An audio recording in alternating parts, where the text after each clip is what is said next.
Tim Pool gets visibly angry and defensive when his guest brings up that he was paid by question like Russia. Uh-oh. Hold on. Let me get a Red Bull.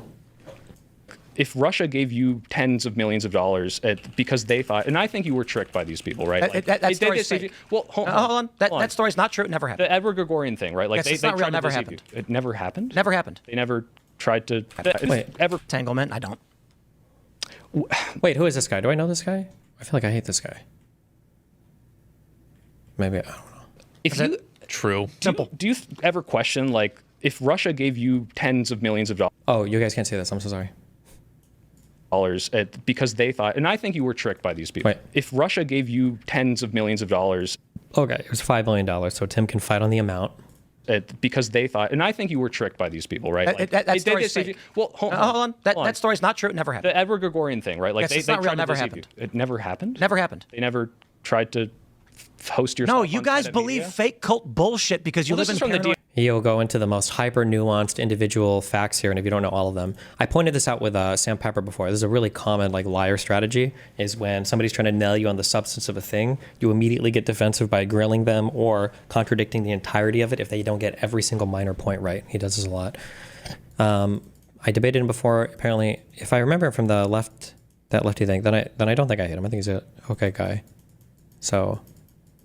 he was like a reasonable dude, even though we disagreed, I think. So I don't hate him, sorry. I just had that impression. I don't know why. I must be mixing him up with somebody else. DOJ, maybe I should... They dropped it. They dropped it completely. There's no evidence. Totally no evidence was ever released, and there's no... They dropped what? What? I don't know if that hasn't been publicly announced. I don't think he would know that, but... It's from the DOJ, maybe I should... They dropped it. They dropped it completely. There's no evidence. No evidence was ever released, and there's no case. Of who? The two people that I can't. I'm not going to speak out of turn. I will just say this: there's the case is dropped. Turn if the case is dropped, right? Like I'm not going to. Now, right? How about you let me finish talking? Yeah, wait. Why can't you say anything if the case is dropped? Well, like, what are you doing? I'm just asking if this is all fake. The case is dropped. Okay. There's no evidence. Why can't you talk about it? I'm talking about it right now. But you said I'm not going to speak out of turn. Like beyond what I can say, I will not speak out of turn for other people. Okay. What I can say is there's no case. There's no evidence. As far as anyone can tell, it never happened, and it was dropped almost immediately the day they announced it. It was dropped immediately? Almost immediately after they announced it, the case was gone. I don't know. Wait, so there's not an active case against the Chens or whatever? That stuff all got dropped? Does anybody have a link or an announcement or anything like that? I haven't heard that at all. If you have a Jamie, can we pull it up? Because I want to... Hold what up? Hold the fact that the case was dropped. How do you do that? Well... I mean, it has to be public, right? Because the indictments were made publicly. So I imagine there's like a courthouse or somewhere that it's filed, right? I'm pretty sure you'd have to follow up on an indictment. No, there has to be some kind of public announcement made, no? How do you know it was dropped? Because I have lawyers that were working with the DOJ on it. It wasn't reported anywhere, not a single person? Yes, indeed. Because then just bring up where it was reported at.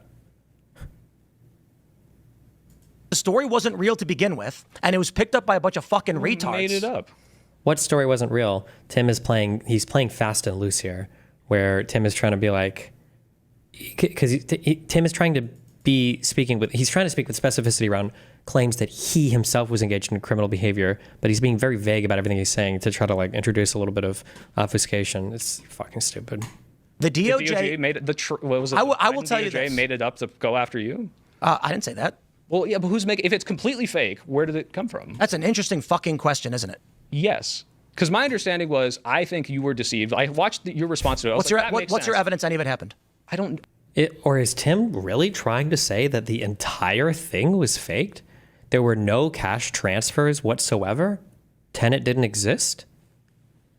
Tenet Media was never a real YouTube channel? All of that was just a fake thing? It's just gone and now what? What? The DOJ report. That's all I have. What DOJ report? The DOJ. The quiz. God, he's such a pussy-ass bitch. He's smart, though. Tim, I'll give him credit for being smart enough not to bring anybody that's like thoroughly read all these documents. Tim has never read an original material of anything in his entire fucking life.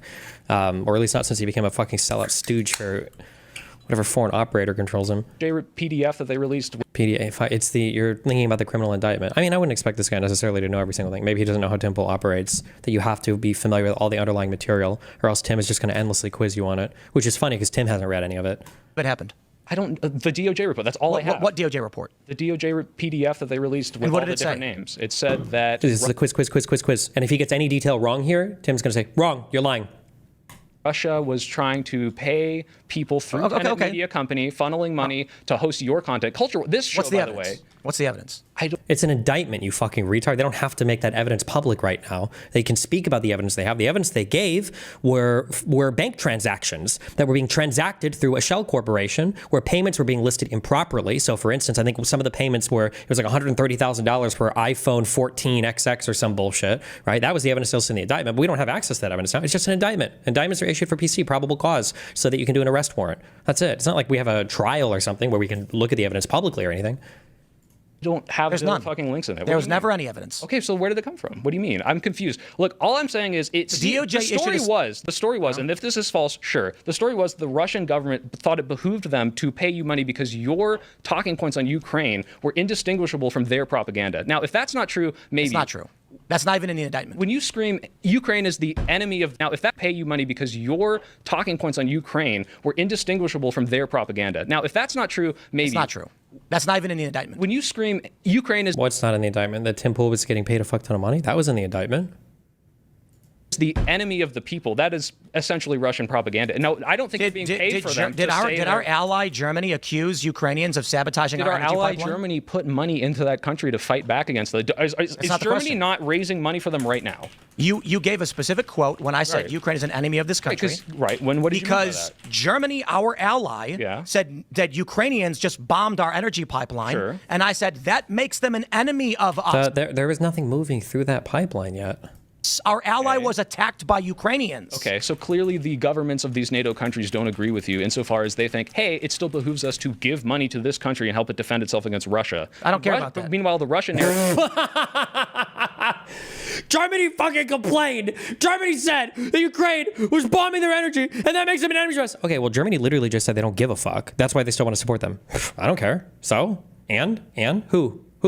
Germany. No, who asked, bitch? Okay, damn, you got him, I guess.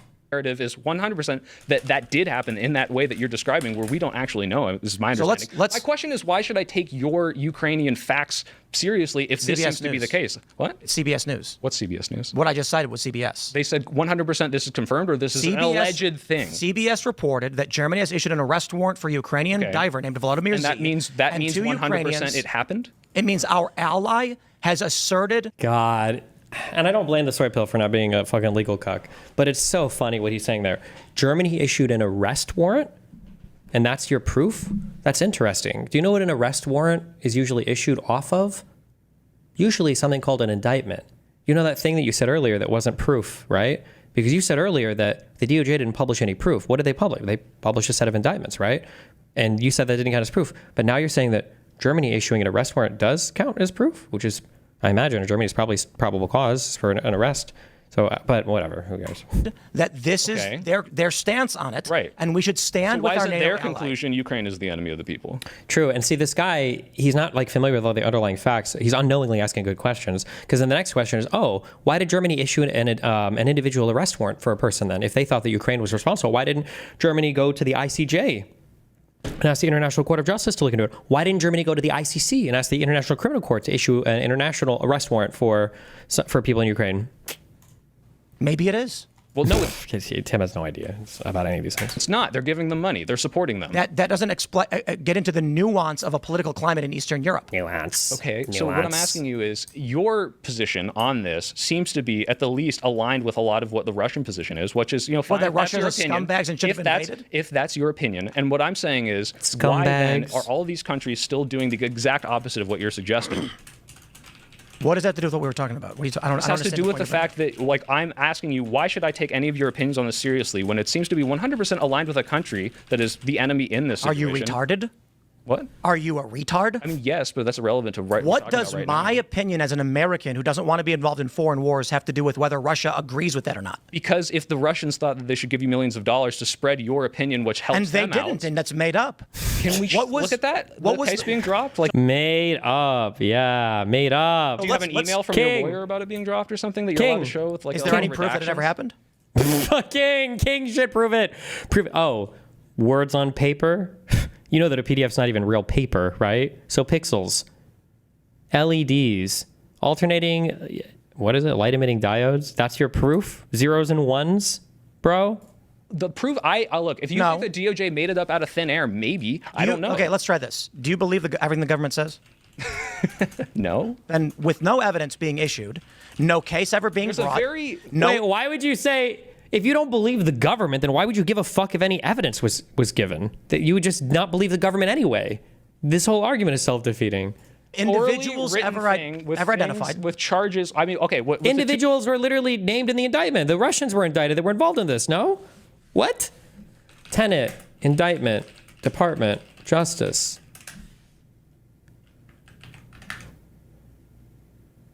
Two, RT, employees indicted for covertly funding and directing U.S. company that published thousands of videos in furtherance of Russian interests. Unsealing of an indictment charging Russian nationals Kostiantin Kalashnikov. That's a real name. Come on. And Elena Afanasieva. So there are literally named people. Nobody ever reads any of the material. No, why? It's a very no individuals ever identified with charges. I mean, okay, with the two Russians you just believe whatever the government says. To the two Russians indicted, are they free? Who? Are they free now? Who are they? Kalashnikov and the other one. I don't know. Remember that? Oh, he even knows one of the names. Kalashnikov and you got one of them. Okay, so he's seen something. He's at least read an article. To the two Russians indicted, are they free? Who? Are they free? So Tim either doesn't know or he's being bad faith. No. Who are they? Kalashnikov and the other one. I don't know. Remember that one's name. When have you ever seen him before? Have you ever seen these people? What? Are you saying these people aren't real? We don't know that they are. Oh my God. These are advanced debater tactics. I would have to study up if I ever went back on the show. I wouldn't be ready for this one. You know that that everything you said about that case was a lie. What do you mean? Well, for George Floyd, for instance, you see that you're trying to say he had a fentanyl overdose. He did. Okay, but I mean, you don't have any proof of that. Yes, I do. What's your proof? The autopsy and the levels in his blood. It's like, well, he was a frequent user of it, right? And he probably hit a tolerance. Drug users don't build tolerances. Well, yeah, they do. No, they don't. Have you ever seen one before? What? Yeah, I've seen a drug user. No, like a tolerance. No, what do you mean by see a tolerance? Show me a tolerance. Google right now. Show me what a tolerance looks like. I don't know how to explain. I don't know how to materially represent a concept to you. Then you have no idea they're even real. Checkmate. It's like, okay, well, fuck me, I guess. What are we even saying?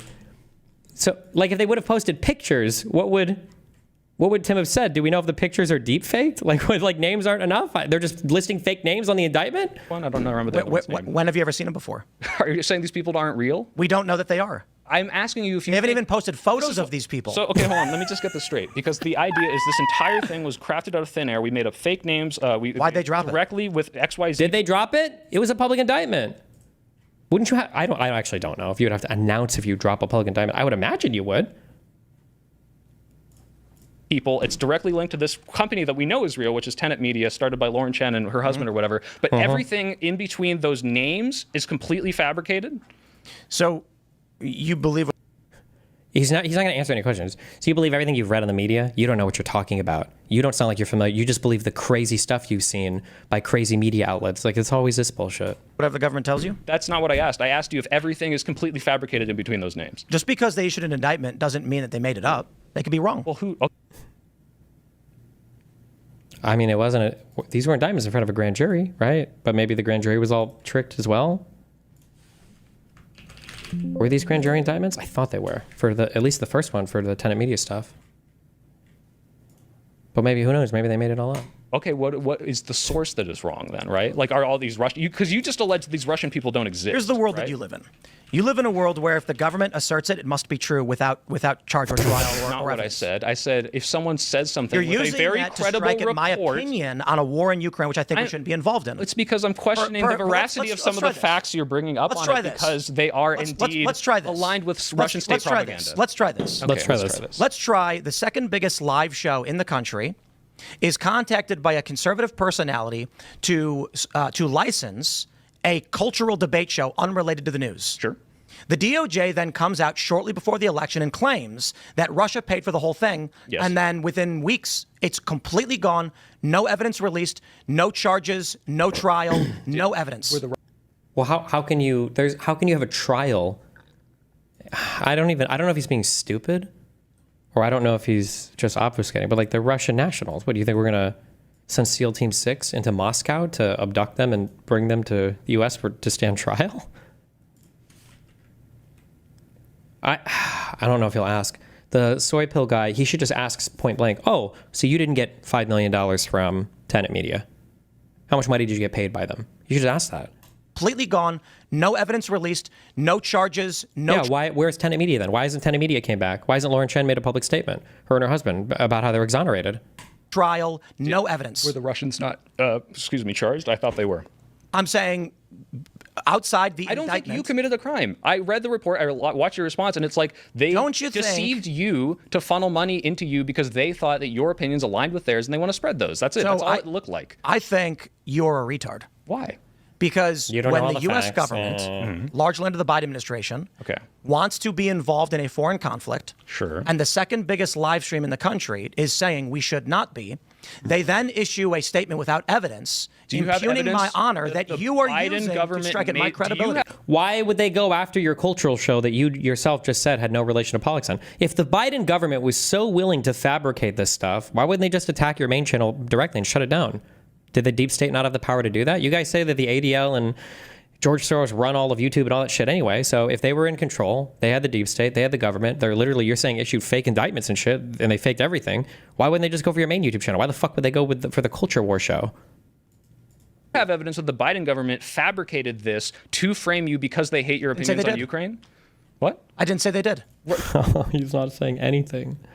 He's literally just not saying anything at all about anything. Well, that's what you're alleging right now. No, I'm alleging that. I'm not. I didn't say they made it up. Okay, who are you saying made it up? I didn't say anybody made it up. I just said it wasn't real. Okay, well, what does that mean? Just what I said. Okay.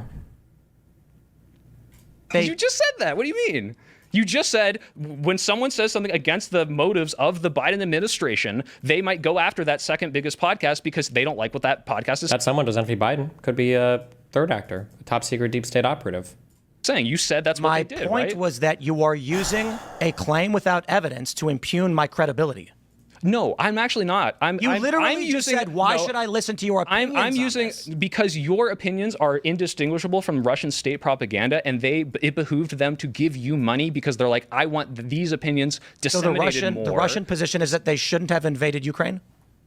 So that's your basic position? I'm talking about Ukraine is the enemy of the people. America is fighting this war. Never said they were enemy of the people. You literally... I don't think he said Ukraine is the enemy of the people. He said Ukraine is like an enemy of America or something. Something like this, didn't he? Or what was the exact quote? Ukraine is the enemy of... Oh my God. The enemy of this country or something. Or the nation, not the people. Oh my God, dude. Ukraine is the enemy of the people. America is fighting this war. Never said they were enemy of the people. You literally said Ukraine is the enemy of this country or whatever, because they bombed the Nord Stream pipeline according to... Look at how he moves on from that so quickly. He corrects. Okay, you said the enemy of the country. Well, yeah, because of this. Like, look at how he moved on from that instantaneously. Oh my God. Germany. The point is that Bro, you know so little about the Ukrainian conflict. Nord Stream pipeline according to Germany. The point is that you also... Did Germany accuse Ukraine of doing it? Or were the Ukrainians that they issued an arrest warrant for? You know that's a different thing, right? Those are two different things, right? You know so little about the Ukrainian conflict. What do you mean? That you like... Are you going to get me to name all the oblasts right now? I know like one of them, so... You don't... Oh, wow, I'm impressed. You don't know... It's like Donetsk and Luhansk or whatever. Those are the only two. You don't even know two. I'm pronouncing them wrong. Luhansk and Donetsk? Yeah. I don't care if you know the names of oblasts. I just remember you called out Wick on that, so... You don't know shit about what's going on, but you are adamant we be involved. What do you mean I don't call it out? Luhansk and Donetsk? You don't even know two. Oh, wow, I'm impressed. You don't know... It's like Donetsk and Luhansk or whatever. Those are the only two. You don't even know two. Wasn't that two? Or is he saying you don't know two because Luhansk is incorrect, is not the right pronunciation? I'm pronouncing them wrong. Luhansk and Donetsk? Yeah. I don't care if you know the names of oblasts. I just remember you called out Wick on that. So you don't know shit about what's going on, but you are adamant we be involved. Oh my God. What do you mean I don't know shit? I know that the security guarantee happened. I know that we should defend. Why did Russia invade? Why did Russia invade? Well, I think you're alleging that it was because of the trade deals and they didn't want their cheap European goods flooding into Russia or something like that. I thought you said that at one point. I'm sorry if that's not what you think. I thought the Russia. I read that in a Reuters article. Okay. So what do you think? Why do you think Russia invaded? Because they don't want to lose control of Sevastopol. Okay. That's why they control the land bridge into Crimea. What does this have to do with anything I said? Invaded when? In 2014, you might be able to make that argument, but there wasn't necessarily, at least as far as I'm aware, a reason I think they were going to lose control of that base. But I've seen you talk about this stuff. You don't know why the U.S. is involved in Ukraine, but you want us to be there. Fuck, you should have asked him for the year on that. Because that wasn't the main invasion. That was for 2014, right? I think that the U.S. is opposing, one, the invasion of Ukraine because we promised that, hey, if you give up your nukes, we'll help you if you get invaded because we don't want the nuclear proliferation in this country. And what was that called? I don't remember. It's like 1993 or something, right? Listen. Dude, the quiz. He's such a scumbag fuck piece of shit. God, he's such a fucking loser that he won't drag anybody on here that would he would get eviscerated on this. What? Because the guy doesn't remember the name of the... Hey, if you give up your nukes, we'll help you if you get invaded because we don't want the nuclear We promised that, hey, if you give up your nukes, we'll help you if you get invaded because we don't want the nuclear proliferation in this country. And what was that called? It's so funny, too, how surface level the quizzing is, right? In 94, there were 3 Budapest memorandums that were issued between 3 different countries, one being Ukraine. But that security guarantee that Soypil just said, that was not in there. And that would actually be your strong attacking point against that. You would say, excuse me, we did have treaties promising that we wouldn't interfere in the country or interfere with individuals from these countries if they gave up their nuclear weapons. We didn't provide any security guarantees. There was no promise that we'd help you if someone else invaded. That's absolutely not the case. But Tim doesn't know that because he doesn't know anything about these. He's probably only heard Mearsheimer bring it up or whatever. He's never read any of these. And these documents they're a page long. I don't remember. It's like 1993 or something, right? Listen, I have an issue with ill-informed individuals advocating for an escalation of war. Why is this... Dude, if you're talking about... Look, I noticed he started doing this pathetic quizzing after blacklisting you. No, he's done it for a long time. He did to me when I was there about the cases that I didn't know enough about. And I got caught up on the Ahmed Arbery stuff where he started, quizzing. I don't know the details of it. Now I do. And now I would for anything going on to his show now that I understand better how he operates. But name the way that you've described of Russia's goals in this country and all the points you're going over. My question is, why is it that when we do a security guarantee for a country, we shouldn't help that country out? What's the security guarantee? The security guarantee is that if you give up your nukes, we will protect you, right? Tell me about it. What do you want me Oh my God, the endless quizzing. to pull it up? I don't have it memorized. Do you have it memorized? Yeah, it was the Budapest Memorandum. There we go. Didn't remember. It was the nuclear deproliferation, the beginning of the START treaties. Right. Now, why is the United States involved in Ukraine? Because why are we involved in any foreign country? No, there's a specific reason we're involved in Ukraine. Are you talking about to combat the spread of Soviet stuff, or what do you mean?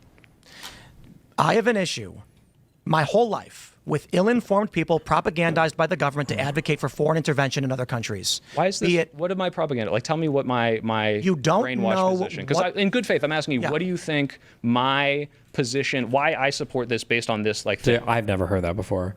Was the Budapest Memorandum tied to any of the START treaties? I thought the START treaties were always just between. No, that's Obama. My God, he is a retard. Wait. START treaties. Wikipedia.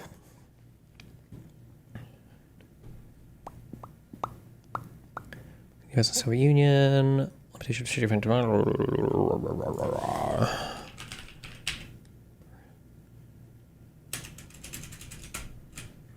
Budapest Memorandum. Did these have anything to... I know that we were kind of angling for nuclear deproliferation or to not have nuclear proliferation as a thing, but...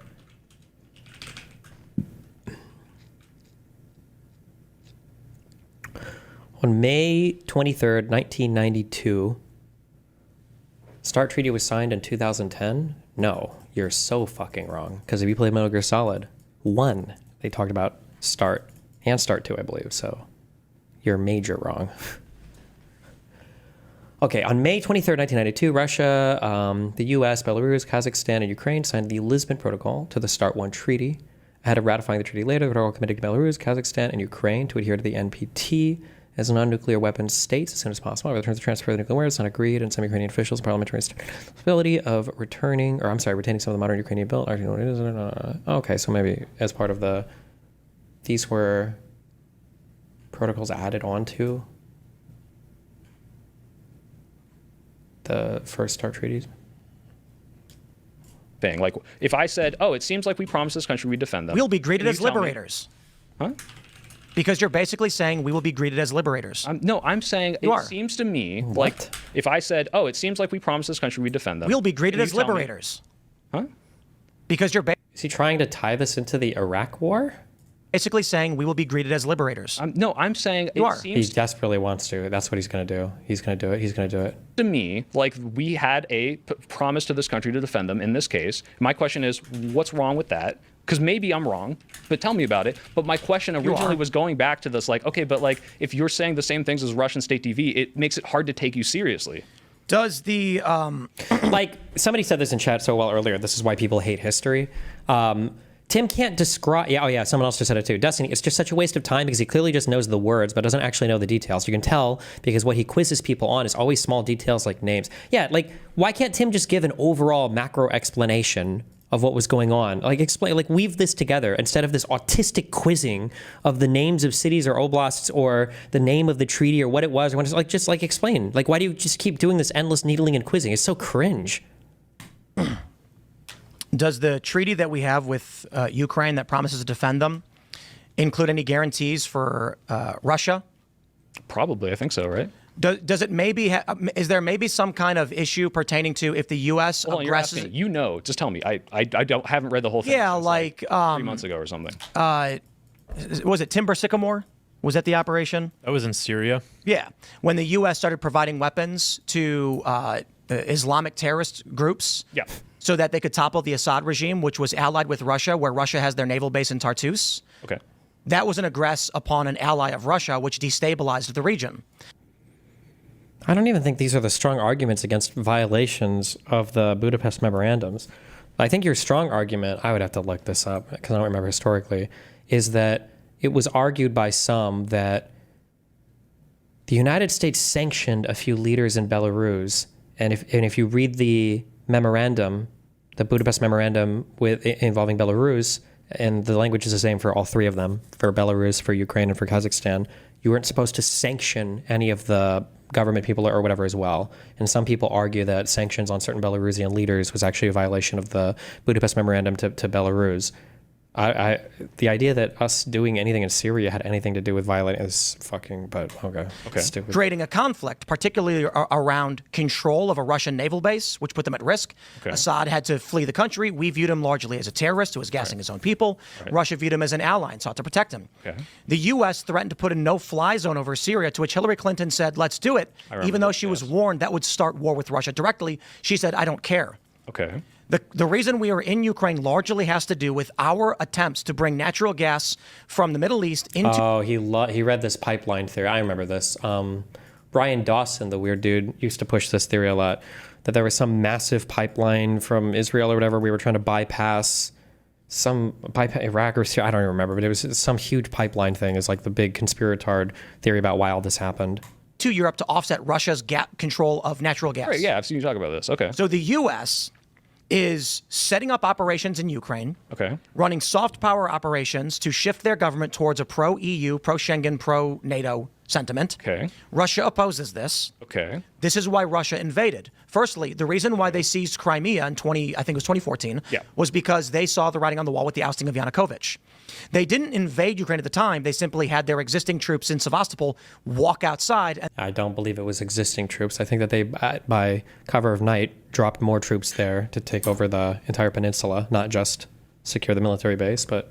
Didn't they put a bunch of special forces and like they were already elections? There. No, I don't believe they were. I think they moved new people in, but Little Green Men thing, right? They were already there. They have a naval base in Sevastopol. Okay? No one said it was. I'm saying this is what Russia did. Right. Then there was Russia there was invaded Lisa Ukraine after Joe Biden got back in. Right. Because when Trump won in 2016, all of these tensions simmered down and halted. That's a total fucking lie. All of these, the war was still raging in the Southeast the entire time. What do you mean? All of these tensions simmered. What? The response from the left, the Democratic Party, was largely that Donald Trump was supporting Russian interests by removing our involvement from Ukraine. I asked what specifically about my position is completely fabricated or brainwashed, but I'm also any of this. But I'm also hold on. But I'm also questioning everything you're telling me now because first of all, you have been in this industry way longer than me. I would always concede and cop to the fact that you probably know more about more things than I do, and probably ever will. Not only do I know more about it than you, I was there twice at the start of the Civil War. But my question is, if the Russian state media says, "Hey, this person's opinions are so aligned with ours, we want to give them millions of dollars," why should I believe you? That's made up. And your evidence of it being made up is, well, you have no evidence of it. Yeah, but you're if you think the DOJ completely fabricated it, just say that. But I don't think that's the case. Let's say their indictment is fine. Okay. What evidence did they release? I don't know. I haven't looked at the sources. The indictment contains no evidence. It's like, can we call Lauren Chen on the phone and ask her right now? The indictment contains zero evidence that anything. It's an indictment. It's just a charging document. It's not your trial. You're not presenting evidence to a jury. It's literally just a charging document that they've claimed happened. Yeah, when the government releases a report on something, do they have like a list of sources at the bottom, or do they say this is what we're alleging happened? Like, Joe Biden said, hey, Russia's about to invade Ukraine in the coming weeks, and they didn't say, and these are our intelligence sources, and these are our spies. They were just like, this is going to happen, and then it did, right? If your only argument against the historical facts that I brought up is, but I heard from an indictment that you may have been paid by a foreign country. That's not my only argument. I have a lot of arguments there. I don't want to get into a whole Ukraine debate. My point is, I don't understand why. Let's just pause on the Ukraine thing because I don't need to rehash a history lesson to somebody who didn't research it. Okay. Let's just talk about not researching. Can we talk about the fine people hoax? You talked about it with Adam Conover, and I think you bring that up with liberals a lot. I just made a video on it. You feature in it, the Adam Conover clip itself, right? And you did research it. And you did know the full quote. Bill. Well, yeah. So some people, especially Chuck Schumer, he did this. He said Donald Trump called neo-Nazis fine people, which is not the quote, right? It's they should be condemned. Yeah, fine people on both sides, but I'm not talking about this. But I think that completely ignores the context of the white nationalist who organized the rally, who was there on that day, and all the Identity Europa, the KKK, the idea that there were fine people in this group is kind of what everyone was upset about, is that he didn't condemn them on August 12th when white nationalists killed a guy. 2 days later, he gave a teleprompter speech that seemed kind of wooden and hollow. And then on the 15th, he finally said the fine people thing, pointing to no one, because there were not fine people on the side of the neo-Nazis. I think this is why young men are leaving the Democratic Party. Because... Oh my God, dude. We don't like neo-Nazis? Because Trump condemned neo-Nazis, and you're trying to make the case why he actually did. Can you bring up the Snopes article that you brought up? Where Trump said, not the Nazis, and... Well, here's the thing, is if you look at that article, obviously... The Snopes article is so fucking cringe. I can't believe that they cringed out so hard. Did a good job. They're we are here to report on the factual thing of what Trump said. Yep. But you brought this up with Adam Conover. Scroll down. Can you read that editor's note? Some readers have raised the objection that this fact check appears to assume Trump was correct in saying there were very fine people on both sides of the Charlottesville incident. That's not the case. The fact check aimed to confirm that Trump actually said, not whether what he said was true or false. For the record, virtually every source that covered the Unite the Right debacle concluded that it was conceived of, led by, and attended by white supremacists, and therefore Trump's characterization was wrong. Right. So most of the people in the media... I didn't see that they'd added that note. Good job. Narrative around this as a whole was that Trump is not condemning white nationalists at this rally that killed a person. I'm just going to say it again. This is why young men are leaving the Democratic Party. Good job. Can you address the point I'm bringing up? Hey, August 11th happened. I'll say it right now. Who did Trump describe specifically as the fine people? So on August 11th... Who did Trump describe as the fine people he was referring to? He said the people that weren't the neo-Nazis and the racists who should No, he specifically said some people who just didn't want to see statues torn down in their neighborhood. So not those people. So everyone excluding those. And so when Trump says a little old lady doesn't want a statue torn down as a fine person, but that's right. Where is this little old lady, right? The point is this was a white nationalist rally organized by Jason Kessler, a white nationalist, and with the scheduled speakers being David Duke, Mike Enoch, Richard Spencer. And so when you show up, you look at these promotional materials, the news, and they should be condemned and the news but he didn't initially. On this is going to be a white nationalist rally, and then you show up and you're like, well, I know I'm one of the 4,000 other Nazi people here, but I'm just here to protest the statue. Do you think those people existed and this is specifically this one or two people? They did, actually, and it's also, if you look at the history of how these organizations operate throughout American... I can't, dude. Luigi Mangione shares 27 things he's grateful for ahead of his federal murder trial.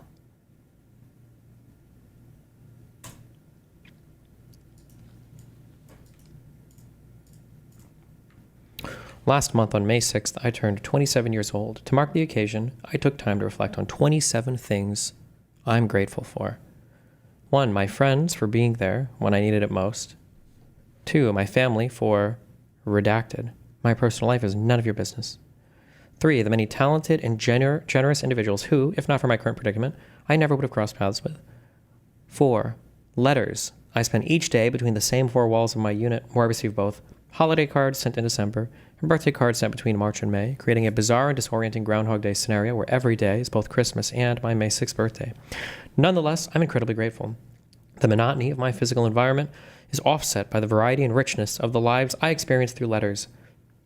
Multi-page life stories, retellings of workplace conversations, stream of consciousness, journal entries, admissions of greatest fears, eager recaps of recent triumphs, mothers reliving senseless tragedies, soulful creations, generous offers, advice.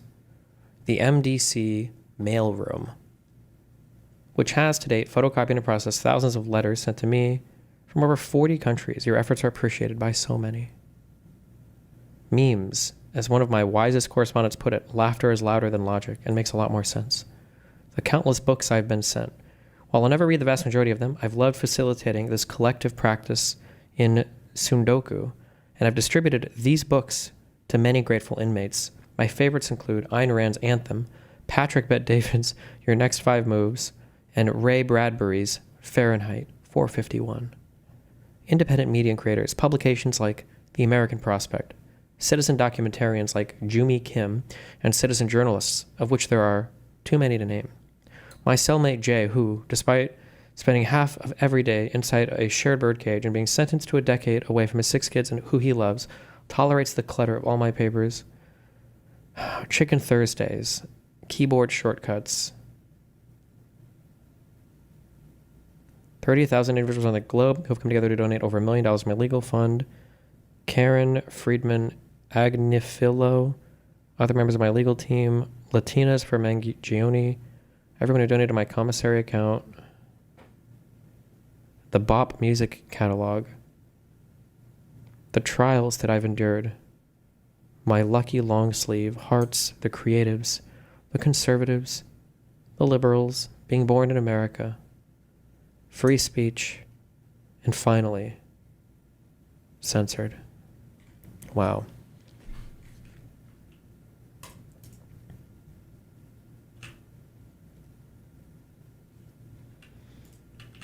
I cry every time.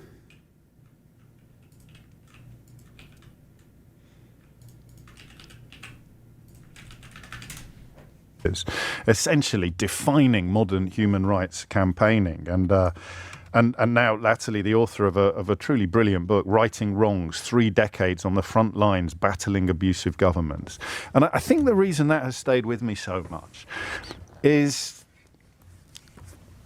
he sits down with truly hideous humans. You know, I mean, I may get some of the details wrong, but in Bashar al-Assad or Saddam Hussein, people visiting appalling treatments on their own people, their own citizens.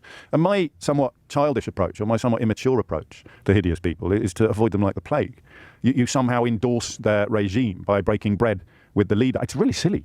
Sometimes you need to meet deeply impressive people to realize your own mistakes, don't you? Sometimes you almost need other people to lead by example. If you want to get someone released from prison in an authoritarian regime, you have to do stuff with that authoritarian regime. It's no good wearing a badge or waving a flag or turning up at Speaker's Corner on Sunday morning to condemn that regime and all who sail in her.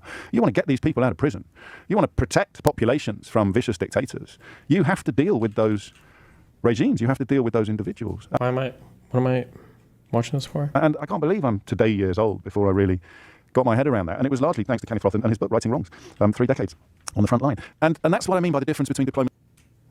I call again for immediate ceasefire in Gaza. The return of the sausages. The hostages. Sorry. I call again for an immediate ceasefire in Gaza. The return of the sausages. The hostages. And a recommitment to the 2-state solution. What was this linked?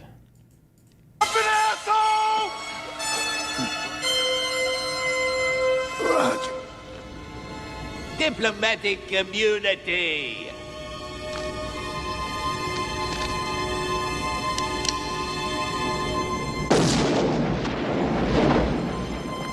Damn. Just been revoked.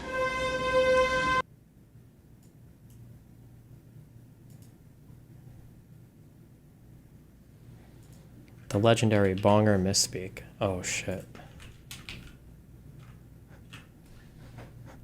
Mr. Speaker, the first point of recapitalisation was to save banks that would otherwise have collapsed.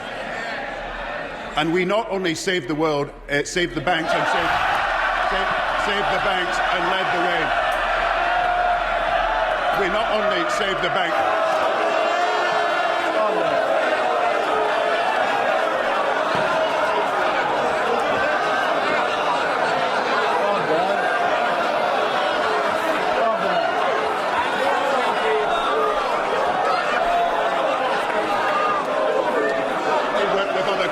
To save the world's bank. We not only work with other countries to save the world's banking system, but not one depositor actually lost any money in Britain. And that is the first thing. The second thing is to get the banks into a position where they can resume lending. And that is why interest rates have come down by 3.5%, something the opposition said was not possible, but actually happened. And the third thing to do is to work to remove all the barriers to interest rates and to the lending of money by the banks, and that is what we are doing in discussion with the banks now. Now, the opposition may not like the fact that we led the world in saving the banking system, but we did. Well, it's now on the record. He's so busy talking about saving the world, he's forgotten about the businesses of the country. In contrast, The Bush one. What is this? And Bill. I now recognize Mr. Moskowitz from Florida for 5 minutes. Thank you, Madam Chairwoman, for allowing me to wave on to today's committee under the rules of the Oversight Committee. I appreciate it, as I tried to wave on to a previous meeting and was barred. So I do appreciate you allowing me to attend today. You know, I was the first Democrat member to join the DOGE caucus in Congress. Took a lot of crap for it, by the way. And I did it for the right reason, because I thought government can get smaller, government can save money, and government can be more efficient. That polls in the 80s. Most Americans know that. And I thought we were really interested in the E part of DOGE, efficiency. Okay? But ask yourself, what have we made more efficient in the 6 months that DOGE has been around? Yeah, there are things we have found that shouldn't exist. But name a department, name a system, name a service that this committee or the caucus or Elon has made more efficient. They said they were going to find $1 trillion. They fell 85% short. Look, government is inefficient. But the DOGE caucus and process was like, hold my beer. Let me show you what inefficiency really looks like. Okay? The DOGE Hold my beer. Epic internet meme. Caucus hasn't met in months. It had 2 meetings. Congress wasn't involved at all in the process in the executive branch. Elon's gone. The effort's dead. Buried. Rigor mortis is setting in. I feel ill talking of the dead. I shouldn't do that. But I mean, seriously. They're just getting started, guys. That is the key example for the American people. You want to talk about how did we make government more efficient? We didn't. We made government the Newark airport.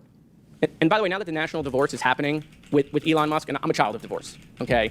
I mean, who's going to get big balls? I'm worried about him in the divorce. The children always get caught in the middle, right? And so I just, you know, if he's out there, I just want him to know we're rooting for him. Certainly, we've not made FEMA more efficient. The administrator apparently doesn't know there's a hurricane season. Wait till he finds out there's 5 categories. We're going to blow his mind. Nothing has been made more efficient by DOGE. No new technology in any of these departments. No lower costs. Hasn't happened, right? We promised to tackle the national deficit and debt. They haven't done that. They've made it worse by the big, bloated abomination bill, okay? I mean, Elon has turned on them, but he's telling the truth. The bill will add to the deficit, and it will add to the debt. And so, listen, I asked my colleagues, point to me one thing we've made more efficient. If you want to drop the E from DOGE, because we've not done efficiency, that's fine. We can rename it. We can always rebrand. They're great at that. But nothing has been made more efficient. Here are the wins for congressional Republicans. You ready? They're going to do a $9 billion rescission bill, okay, which they're going to get rid of Elmo. which the American people were clamoring for, okay? But they're going to add $2.4 trillion to the debt, $9 billion versus $2.4 trillion. And then they want us to cheer for them, give them a trophy like they were a 5-year-old at a soccer game. Everyone gets a trophy. Is that the projected deficit increase? Do we have like an actual projection on what the on how much we're going to have to borrow? Do we have that yet?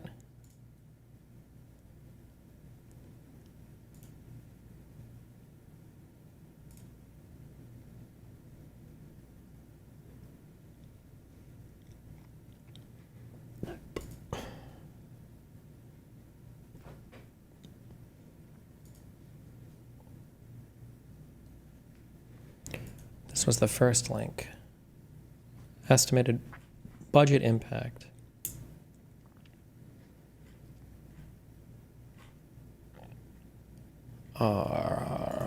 View document.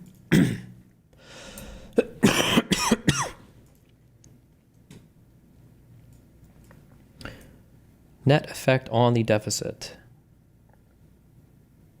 I'm a retard. Make this simple for me. 2020 or 2025 to 2034. This is just the effect on the from just that bill, though. I was just curious if we have like a budget. Oh no, wait. Estimated outlays, estimated revenues, net effect on the deficit. But that's over 10 years.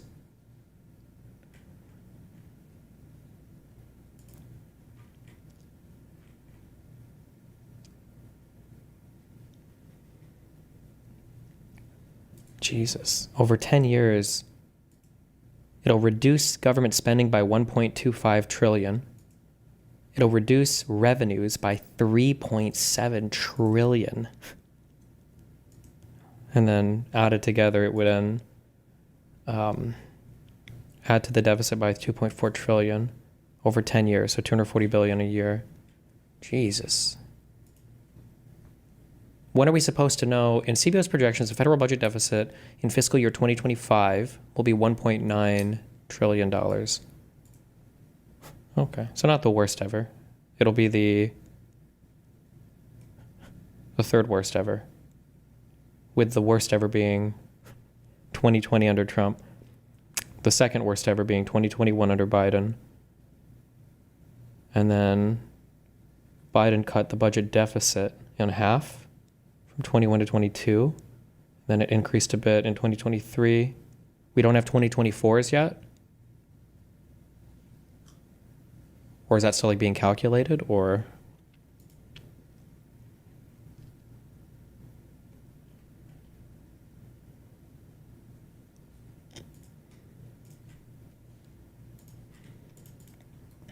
You have the range set to 2023. I think it's automatically set there.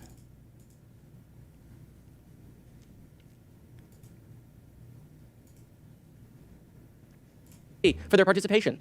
Okay, by the way, these... Holy 2018 Trump, what happened? Oh yeah, don't ever let these fuckers lie to you. Like, Trump was fucking the deficit up. Obama was left in 2016 fiscal year, right? So we came in under housing crisis bullshit, okay? And then we had, after this we had $586 billion deficit. And then the next year under Trump was 665. Then the next year was 779. And then the next year was 984. It was getting worse every single year. And then you get your huge COVID shit happening. But like Trump was spending like crazy, right? Like here, he was moving this in the other direction, but whatever, you know. What are you gonna do? Things I'm bringing up, Republicans themselves, including the chairwoman, have expressed their frustration that Congress has not codified anything at all. And so, look, it's interesting. Elon just retweeted this. When are we going to flatten the curve? It's fascinating. We're using COVID graphics and COVID slogans. This is the debt. This isn't COVID cases. Okay? And yet, my Republican colleagues who have always talked about the debt and deficit. I went out, I bought the debt clock that Thomas Massey wears, $99, by the way. I don't know if that's a great deal, but you know, like 2-hour battery life. He told me you gotta like, if you dim the screen, it'll last a little longer. Wow, it's still going up. Doesn't seem like these DOGE cuts, right, or this rescission bill have handled anything with a debt or deficit. And so, Elon is, we love dark Elon now. Oh yeah, this is interesting times, right? And Republicans will say, oh wait, he was a patriot. He left his companies, he was doing the right thing. That's what they said for 6 months. Now they're saying, well, he's just mad because he's losing his EV credits. He didn't get his Starlink thing. They got rid of his NASA administrator, okay? Look, we got to do this together, guys, on a bipartisan basis to tackle the debt. I asked the Speaker to put a budget commission together to get Democrats and Republicans on a bipartisan basis to tackle the debt, but that bill should die. Thank you, Madam Chairwoman. The gentleman. Damn.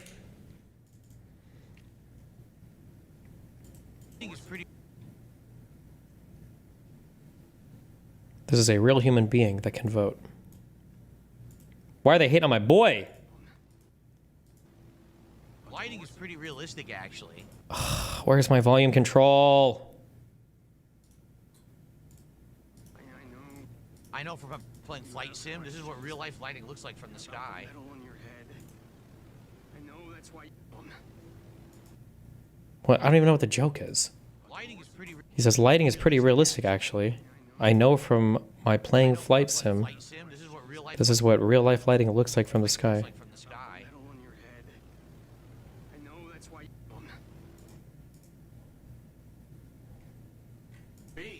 So again, I just want to say, Well, I can't change the volume. This game, because up to this point, Okay.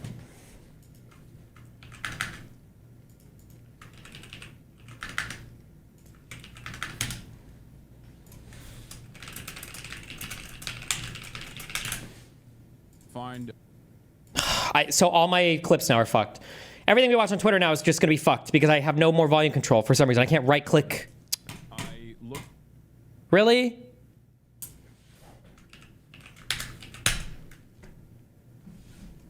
I looked at my emails to find whether or not the Department of Homeland Security had responded to my redress. And I looked through my emails to find whether or not the Department of Homeland Security had responded to my redress over my trip. I also found out that a while back, they had also revoked my global entry. So I finally got a response back from the Department of Homeland Security, but they had already taken away my global entry clearance months prior. You know, they revoked it before my entry, and I didn't even know.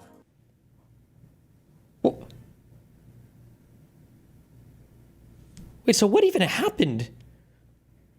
So he went through the global entry line, and then they didn't even pull him in for an entry interview, for a global entry initial interview, like for conditional approval. They just, what even happened? I don't even know what happened. And what's even crazier is at no point did they even mention that they had revoked my global entry. Did you have like a number, or did you have anything for, you get like a card, don't you? I have global entry. I know I've done this. When you come back, you do I wonder if I made this all up in my head. Hold on. Where do you look up if you have global entry? Let me check. And before I don't actually have this, and I made everything up, and I'm the true liar.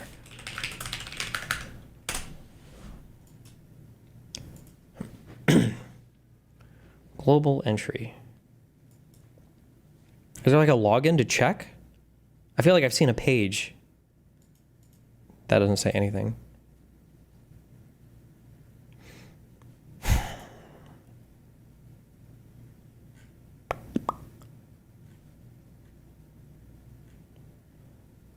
Is there, hello, global entry, login.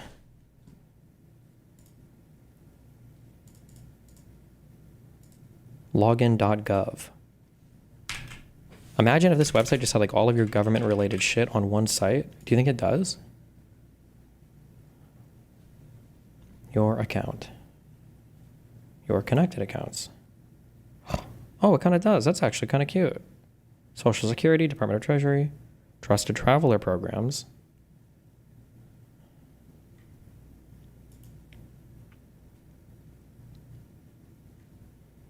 Oh shit. Global entry, $120.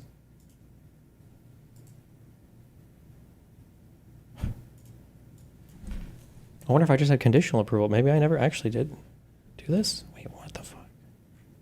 Oh no, I did do this. Okay. I thought I fabricated memories. Oh. Approved. And then you get a number, membership number /pass ID. They would have to, this information, I feel like this has to be on file, because when you come back, I don't know when I traveled last internationally. When you come back, you've got the normal line, and then you've got like the global entry line. If you're to go through the global entry line, you have to have, you have to be in that system. You can't just like walk through. Doesn't it show on your boarding pass? I don't know. I don't remember. I know TSA pre does. I feel like this guy's story is like completely falling apart. Like, what the fuck even happened now? The timeline was completely off. It sounds like he went through the wrong fucking line.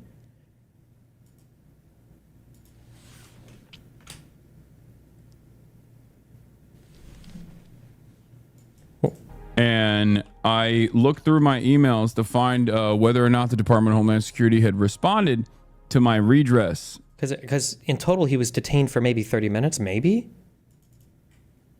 Over my trip. I also found out that a while back. So he tried to walk through global entry with an expired card? No, he wasn't even approved for it. He had no approval. What? They had also revoked my global entry. So I finally got a... So he says revoked here. I don't know if he's being like intentionally retarded or if he's just slow. Or if it's the finasteride is like rotting his brain. Maybe it has to borrow from some of your neurons to regrow the hair follicles. It doesn't sound like they were... Or I'm sorry, actually, hold on. I was mean. Did they revoke it or did he just never get approved? Let me listen again. I'm sorry. And I looked through my emails to find whether or not the Department of Homeland Security had responded to my redress over what was my the email trip. again? Show me the email again. I also found out that a while back, they had also revoked my global entry. So I finally got a response back from the Department of Homeland Security. But they had already taken away my global entry clearance months prior. You know, they revoked it before my entry, and I didn't even know. And revoked or denied? Okay, we regret to inform you that your membership of global entry has been revoked for the following reasons. You do not meet the program eligibility requirements. What? I'm so confused on what the timeline for all this is, because he said that he applied for global entry one time. And then he said that he missed the interview, or he went to the interview, but he didn't bring his passport. Then he said that, oh no, fuck, hold on. I just had a brain blast. I hope this is not true. Wait, let me read this. Dear Hasan Piker, thank you for submitting your traveler inquiry form and identity documentation to the Department of Homeland Security Traveler Redress Inquiry Program regarding your participation in the Global Entry Program. CBP is tasked with protecting our nation's borders. Routinely access information provided by these agencies. All international travelers have to enter the U.S., including all blah, blah, blah, blah. After careful review, we've determined that your global entry program membership was revoked because you do not meet the guidelines for program participation. An individual is ineligible to participate in the Trusted Traveler Program if CBP, at its sole discretion, determines the individual potential risk of terrorism, criminality, violating customs, agriculture, and immigration laws, or otherwise not a low-risk traveler. This risk determination will be based in part on the applicant's ability to demonstrate past compliance with laws, regulations, policies, reasons why. Okay, the application provides false or incomplete information on the application. What, is there a chance? All of this is such bullshit at this point. Here's what I'm curious about. Because he didn't post any dates on these emails, did he?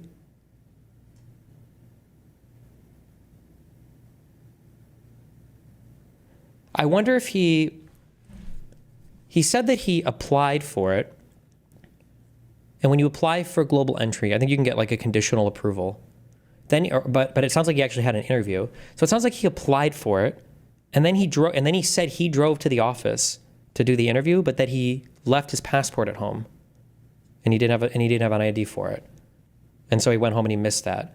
I wonder if he got like conditionally approved, scheduled the interview, went to the interview, and then he didn't bring his passport, and then this is the email that they sent afterwards saying, "I'm sorry, we have to revoke your global entry," and the revocation is just for the conditional approval. I have no idea though. I'm just guessing. The timeline in the story, none of this like makes sense. Like all of this just feels so weird now. Like I don't understand how you go through the global entry line if you don't even have it. You're telling me that the U.S. border systems would just let anybody walk through the global entry line and they wouldn't even be able to ID that you didn't have global entry? Or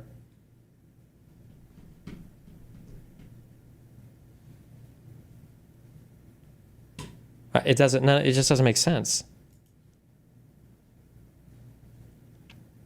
And then months later, this dipshit just walks into the line thinking he has access. Or he didn't go through that line. He literally just went through the normal ass fucking, he just went through the normal ass line and then just got pulled aside for random questioning.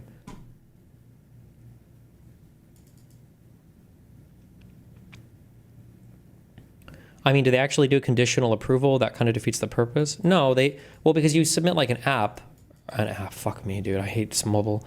You submit an application, and then as long as there's no red flags, you can just take the interview. You get conditionally approved, and you can take the interview on your first international flight back to the United States. When you return, you can do the interview then.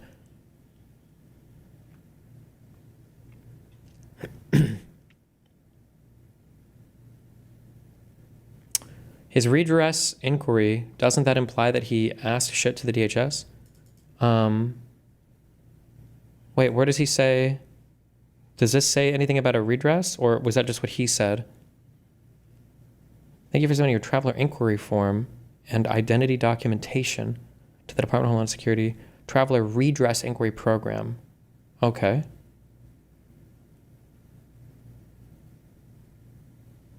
So it did get revoked. Why would he not bring this up on stream? Like, I'm so confused. Because this is just a thing that he would make content off of, right?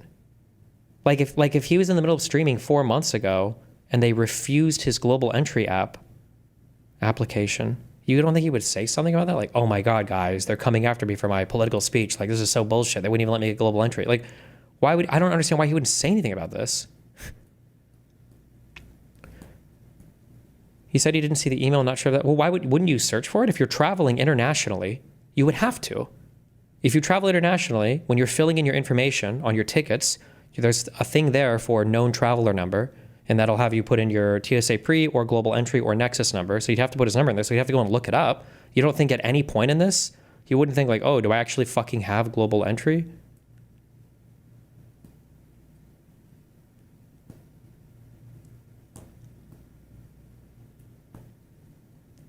Do you get a card? I think you can request one, but you have like a number. I don't believe any of this. I think it's all just a fucking lie. But he milked the fuck out of it, so it's already like success. Like he did it. I mean, he milked the fuck out of all of this, so.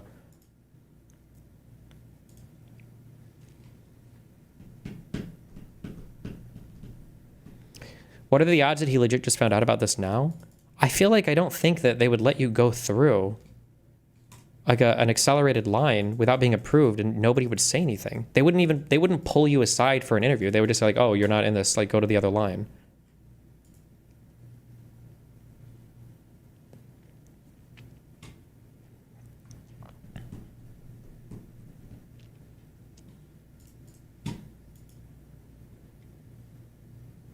What do you think the reality was?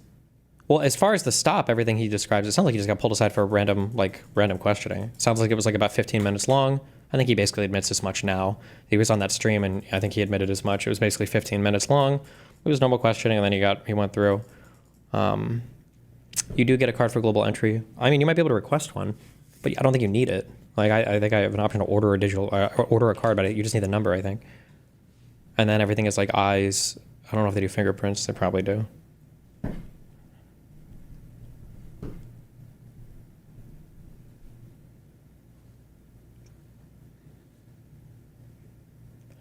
Wouldn't this naturally come up during the questioning? Why are you in the GE line? You don't have a GE retard? No, it wouldn't come up during questioning. You wouldn't make it through the line. Like, pictures, airport, immigration, entry. What airport was he at? Was he at O'Hare? I don't know which one he said he came through. O'Hare? I don't know if I've ever flown back into O'Hare internationally, but all the others I've come back in internationally. You have, there'll be like 2 different lines. One will be for like global entry, Nexus. I think Nexus is like Canada, USA, Mexico. I might be totally making that up. I think it's something like that. And then one line is just normal where you go to these machines and you fill it out. But my guess is going to be that if you go to the global entry line, you try to get through there and you don't have global entry, you won't be able to pass the machine. Usually once you go to these machines, you'll get a slip that'll have a picture on it and your name or whatever, some info, and then you go to the guys and you hand it to them. But you wouldn't get anything if you don't have global entry. The machine just, it would say like not found or not or whatever, and you'd have to go to the other line.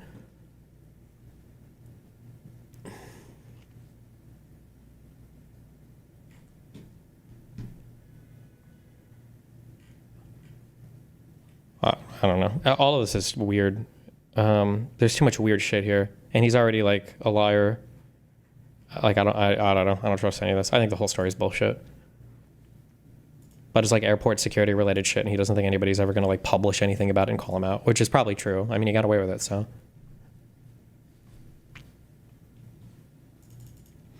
Video of O'Hare. 5 more minutes.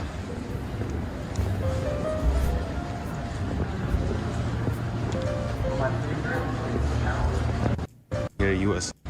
O'Hare terminal lanes for U.S. Usually, maybe this isn't the case ever, but they get mad at you when you have phones out here. Even in lines for immigration, I don't know why, like no phones. Citizens tree over here. You. All right, guys, is still walking. As you can see, the signs over here: U.S. citizens and visitors, crew, and active military. Back in the days, they used to have separate lanes for U.S. citizens and visiting. All right, guys, we were told. Why is it bad for him to lie about this? Because he tried to make it sound like he got pulled over for having viewpoints that are contrary to the Trump admin and then bullied or hassled or harassed for that. He's presented no evidence of that. His story has fallen apart under the slightest bit of publicly available data, under the littlest bit of scrutiny. And then he walked back his story basically immediately on that podcast. And he got like fucking international fame and articles and all this shit published for it, trying to show some shit that didn't ever happen. Because he just wants to feel like a victim and he wants to feel included in the public narrative over this. Not to make a video of the immigration and custom, obviously. So oh, they did tell him to put his phone away, yeah. Because normally in the lines here, they'll tell you to put your phone away. U.S. citizens and visiting. All right, guys, we were told not to make a video of the immigration and custom, obviously, so we're out of the immigration and custom. And this is okay, right.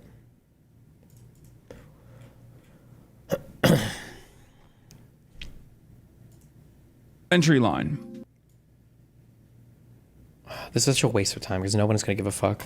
And they're processing everybody expeditiously.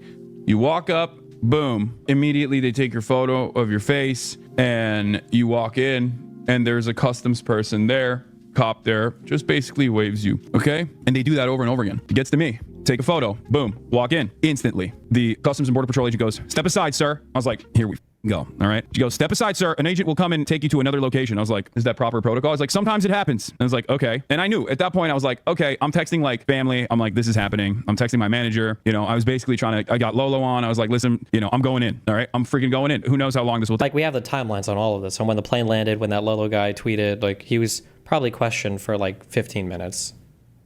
Somebody link him talking about this to Bad Empanada and Noah Sampson, because he basically says as much. Somebody give me the timestamp on that, because I think it's a huge walk back. But nobody gave a fuck. What will happen? I had already heard like horror stories from people. There was like that one girl on TikTok that had talked about this, and I thought to myself, all right, it's done. It's happening to me as well. It is what it is. You know, M is real high. I'm about to say M is real high multiple times to get these guys off my back. So I'm waiting in the corner. This Latina ICE agent comes up, picks me up, takes me to this detention center. I sit down, fluorescent light bulbs, the whole nine. Okay, they have benches in the back of O'Hare Airport where there's like a detention area. Okay, there's a detention area. I'm sitting there. There's like a bunch of terrified families. Okay, there's an old lady in a wheelchair. There's like a mom and daughter behind me. There's some like random dude in front of me, and I love them. Wait, fuck. Was this an Instagram reel or was this a YouTube video? When white people mention race, no reason. Fuck. What am I thinking of? I'm not gonna be able to find this. I feel like it was a reel. White mom mentions race, no reason. God damn it. I think it was an Instagram reel. It's like when your mom, like, so yesterday I was at the store and this very nice Nigerian looking man, like if they're non-white, they always just like, man, just like, why? I don't know. Fuck! I'm not gonna be able to find it though. The way it works is there's a back door. Wait, so is Pisco just retarded? He seems like he was totally vindicated that Hasan was detained for protected speech? Wait, what link? Unless Pisco has access to information. I think Pisco goes a little bit crazy on the, wants to be contrarian around some narratives, but Hasan has provided absolutely zero evidence whatsoever that anything happened related to anything like that had to do with his viewpoint. There's been zero evidence presented so far of that, and plenty of reasons to believe that that's not the case of what happened. Right? And they take your passport, they go to the back door, you don't know what the hell's going on in there, but they sometimes come out and they just say someone's name with their passport in their hands, and they go, you're clear to leave. Basically. Wait, so I was completely correct that Hasan was detained in question for his protected political speech, LOL. There's been zero evidence, unless he has access to secret stuff. Actually saying how many people try to gaslight in defense / obscure Trump administration assaulted free speech. Yeah, there's just been zero evidence of this happening whatsoever. Don't get caught up in dumb narratives like this. There's so many good reasons to attack the Trump admin. You don't have to bite on every single thing and then look unhinged. This is, unless there's something that is, Unless something's been released that I haven't seen. So, how's the dentist? It was polite. Oh, fuck, it was this. Oh, but I got the wrong time, didn't I? So I arrived there, and the woman behind reception, she was Muslim. And she was so helpful, really good. And so she got me to see someone else because they didn't have my normal dentist in. So I had a Serbian guy. Were you talking about that? Or? No, but he's from around there somewhere. And he was great. He just sorted me all out. It was brilliant. And then on the way out, there was a gay man. You chatting to him? No, but you could tell. He looked fabulous. Why? Based. Fuck. So I just want to round me out with this. Round me out with the. It was the Noah Sampson, Hasan, Bad Empanada stream. I bet you. I will find this. Linkers have failed, and now it's all up to me.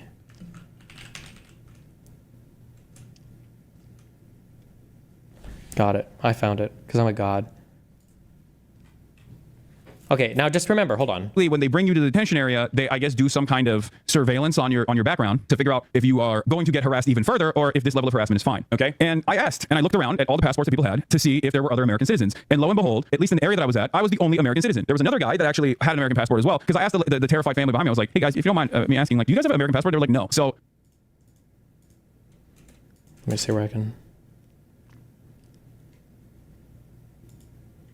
Labor unions there. So I've been in a situation where I've been like stuck in France and stuff. Like I had to do crazy maneuvering to get out. So I knew that. And because I knew that, I was like, I'll go 3 hours early. It's something that I never.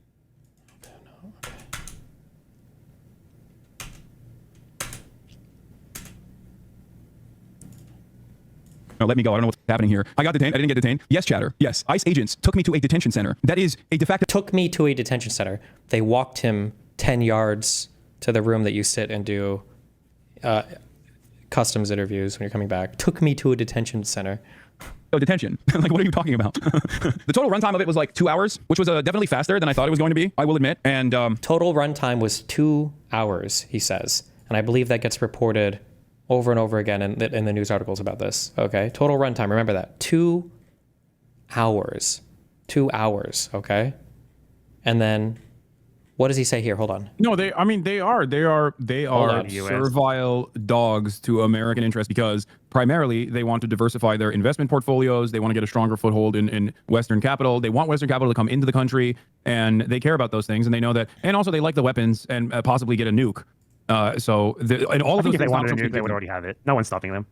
I think Donald Trump might already have it. Honestly, I don't know. I don't know if they already have it or not. But by the end of Trump's presidency, I don't know how long that'll be. They probably will have one. What do you think the world will look like at the end of Trump's presidency? Nah, dude, I have no fucking idea. I don't know. He's the great peacekeeper. Did you see that Dan Saltman, this is totally unrelated, did you see that Dan Saltman called you out because it's possible that your interview was 50 minutes instead of 2 hours? What do you have to say to that, Hasan? It comes out. Now remember, total runtime, 2 hours. He was giving a play-by-play of everything that happened. Okay, he had his phone on him, he was tweeting, he said 2 hours, and then Dan Saltman accused him of it only being 15 minutes, right? That's a pretty egregious... That's an egregious one. It's not like from 1 hour to or it's not like it was like 2 hours. It's like really like an hour and a half, maybe an hour, Chief. This is from 2 hours to 15 minutes. That's a huge reduction in time. Yeah, dude, that was really funny because I think he openly admitted that he's lying, and it doesn't matter that he's lying. And what matters is the narrative. Oh, sorry, 50 minutes instead of 2 hours. Okay, so just a little under half. My bad. But regardless, he did say 2 hours. He's a total runtime 2 hours. Here, I need to. This is your entertainment. Okay, I'm a CBP officer. I'm Iraqi. Saddam was a lion, and also, Saddam was a lion. Yeah, he was a Baathist. Every Iraqi I've ever met has told me that Saddam was a lion, and also, so how long was the interview? Oh, I don't fucking know, dude. Now he doesn't know. How many different news articles were written with the hours? Mr. Piker said he was questioned for 2 hours. Held for 2 hours at an airport in Chicago. How does he abandon that number fucking instantly? The reason why is because he was lying the whole time, and once it got fact-checked, he didn't even want to try to defend it, which is smart on his point. He's like, he knows 100% that it's fucking bullshit, and he just immediately dumped the entire topic. And also, so how long was the interview? Oh, I don't fucking know, dude. I don't fucking know, dude. Hours, detained for hours by U.S. officials. No idea. I have no idea now. I have no idea. No idea. He's I think they did a. I mean, you probably weren't counting. They did like a timeline assessment, and I think they like added some time to like when the plane landed or something. I don't fucking know. Like, who gives a shit? Who gives a shit? This disgusting, subhuman fucking piece of shit, okay, who will fluidly switch between Turkish, Islamic, white, brown, whatever he needs to be a parasitic cancer, to leech off of whatever political moment exists for the smallest crumb of clout anywhere, okay, manages to worm his way into, you know, a million different articles about this, what is probably still to this day the single largest example of the Trump admin fixating or focusing on somebody coming into the border, a U.S. citizen, simply for political beliefs, right? It's probably the example, and now he doesn't give a fuck about it. This is not good for a variety of reasons, guys, right? Like, these are the types of stories that once all this shit is over with, conservatives point back on and say like, hey, look, you guys were fucking lying, right? That was bullshit, right? You guys admit that, right? That at least like this was fucking bullshit. It's like, yeah, this story was fucking bullshit. I mean, I don't know, like, it's like Hasan Piker was only interviewed for. How does this prove to Pisco? I don't know why Pisco. I think Pisco is just a little bit too unhinged on the anti-Trump shit. He should know better, though. There's no excuse. There's no reason. This is like, even if we dump all the facts and we don't know anything about the situation, even if we don't know anything about it, right? Like, imagine, I'm just trying to think of any emotional event in my life, something where I feel like I was super wrong or something was really fucked. And I say something like, yeah, I was subjected to this. And then some other guy's like, I checked and you were subjected to like 1/10 of that. You totally fucking lied. And then my response would be, I don't know. I don't remember. Who cares? Who gives a shit? What do you mean? The whole world gave a shit. Apparently, there are like 50 different articles published on it. What do you mean? Who gives a shit? Officer, I'm Iraqi. Saddam was a lion. And also, Saddam was a lion. Yeah, he was a Baathist. Every Iraqi I've ever met has told me that Saddam was a lion. Like, and also, so how long was the interview? Oh, I don't fucking know, dude. I have no idea. It's just so crazy, from doing a whole stream breakdown of events, multiple interviews with mainstream media, and playing this event so much, playing it up so much to, I don't know anything about it. I don't give a, who gives a shit? Who gives a shit? Why would you not give a shit? This is an important thing, right? If you were getting pulled aside and you're getting questioned simply for a political viewpoint, that's an extraordinary thing. Because to even get to that point, there's a lot of stuff that must have gone wrong. There would have had to have been an order from the top. It would have had to filter down through management. It would have had to go down to employees, and it would have had to have been implemented in airports, and then it must be in practice right now, right? And there's a lot of people that would have been aware of this if that whole process is taking place, and no one said anything, and it must be in practice right now in all airports in the USA, like. Interview. Oh, I don't fucking know, dude. I have no idea. He's I think they did a. I mean, you probably weren't counting. They did like a timeline assessment, and I think they like added some time to like when the plane landed or something. I don't fucking know. Like, who gives a shit? I mean, I don't know. Like, it's like Hasan Piker was only interviewed for 30 minutes. Okay, so what? I mean, they interviewed you like. Notice how his first question was 50 minutes. Now Bad Empanadas kind of joking. He says 30 minutes, and Hasan still isn't correcting him. So what was it? Was it like 10 minutes? 5 minutes? Did it even happen at all? Is there a chance that it didn't actually even happen? Is there a chance that when Hasan was pulled aside, what actually happened was he tried to go through the global entry line and they said, hey, two things. One, you're not allowed through the global entry line because you never got approved. And two, put your phone away because you're in immigration. And Hasan said, oh God, I'm getting detained. And he put his phone in his pocket and he said that. And then he just went through the 20-minute line for immigration and nothing actually happened whatsoever. I don't know. Who the fuck knows? Hasan doesn't. Even though every single minute of your life is regulated when you're in an airport. You know when you landed. It's available on the Google thing. You know when you're leaving the airport. You've got records for Uber. You know when you're in an area with cell reception, you're texting people, letting people know you landed. You know, you have the full timeline. You know every single thing. You know every single part of this journey. You probably minute by minute if you check your phone, right? Fuck, I could probably go through minute by minute of me in the airport with Nathan this morning because I know exactly what I was looking at when I was sitting there waiting in line. I could go through my DGG logs and say like, oh, I'm in the line waiting for this. Oh, we got to go through this, approval here. I got to wait at the gate. I got to do this is crazy to be like, I don't know. I have no idea. Don't know anything about this. No clue what happened here. It's like Hasan Piker was only interviewed for 30 minutes. Okay, so what?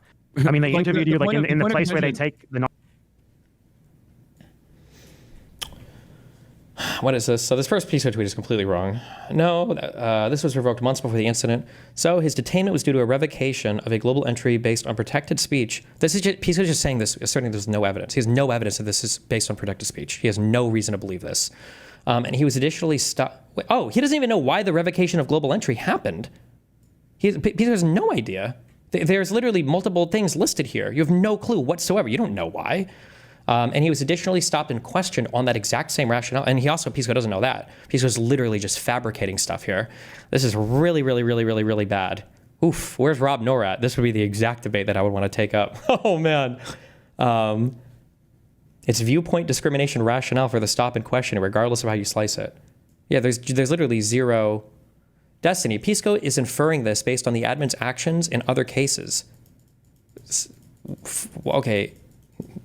One, I haven't heard of any case or anything having to do with a revocation of global entry because of a viewpoint thing. Two, we could dig through the cases that have happened, but for people being stopped and questioned. But it seems like there's always some extra thing happening. It's not just on their viewpoint. There's something else as well. Yeah, like based on this revocation and based on the fact that this was months ago, because because Hasan didn't attach a date, it's possible that this global entry thing was revoked when Biden was still in office. This could have happened before January 20th or whatever. This could have happened before Trump was even in office.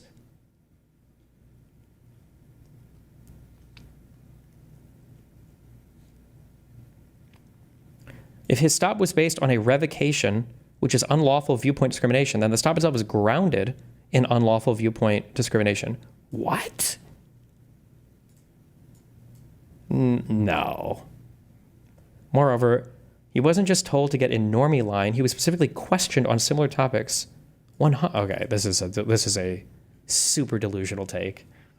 I don't know if you just really dug in on this or non-citizens. Yeah, the point of contention. The email said his status was revoked because they suspect he presented a risk for terrorism, criminality, etc. Did they? I thought there was a huge list of things that were here where it could have been.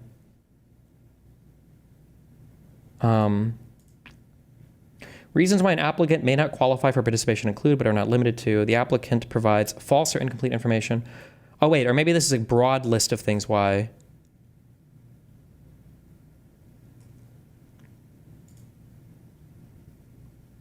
Or no, wait. I don't think, did it tell us exactly why? Reasons why an applicant may not qualify. And then it lists all of these things. We don't know why. Read above the bullet list.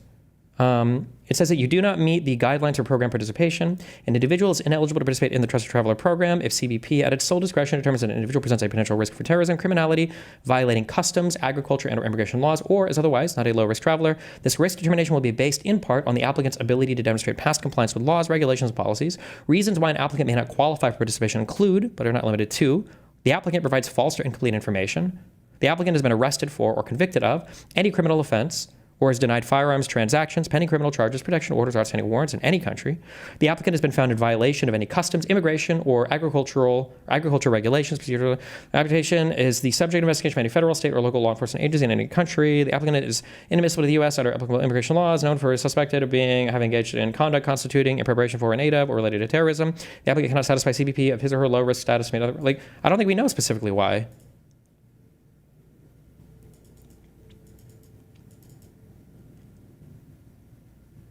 Like, what I'm curious about, and because Hasan is like trickling out info here, I wonder if this was like a response to him being rejected because he didn't show up with his passport, and they denied it because of that. The applicant provides false or incomplete information on the application, maybe, but I don't know because we don't know all the info here. But